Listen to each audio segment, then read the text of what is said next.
কাণ্ড। শাকিব খানকে মাঠে বসে রংপুর রাইডার্সের খেলা উপভোগ করার আমন্ত্রণ জানান ভিনদেশি ক্রিকেটার শোয়েব মালিক। ভিউয়ার্স, সম্পূর্ণ ভিডিওটি দেখতে থাকুন, সবকিছুই বুঝে যাবেন। বাংলাদেশি চলচ্চিত্রের নায়ক শাকিব খানের সঙ্গে হঠাৎ দেখা পাকিস্তানি ক্রিকেটার শোয়েব মালিকের। বিমানবন্দরে দেখা হতে শাকিব খানকে শোয়েব মালিকের প্রশ্ন, ভাই কেমন আছেন?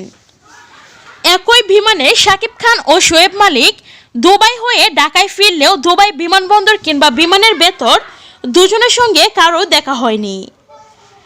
ঢাকার হজরত শাহজালাল আন্তর্জাতিক বিমানবন্দরে ভিআইপি লাউঞ্জে প্রথম দেখা হতে দুজনের সঙ্গে করমর্দন ও কোলাকুলি করেন।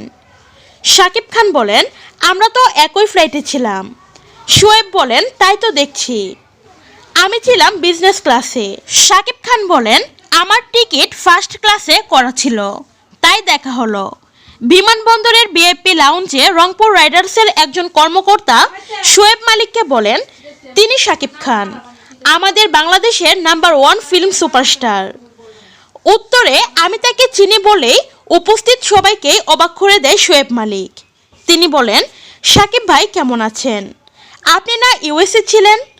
উত্তরে শাকিব খান বলেন, আমি ভালো আছি। আমি ইউএসএ ছিলাম, আপনি কিভাবে জানলেন? শোয়েব বলেন, আমি জেনেছি।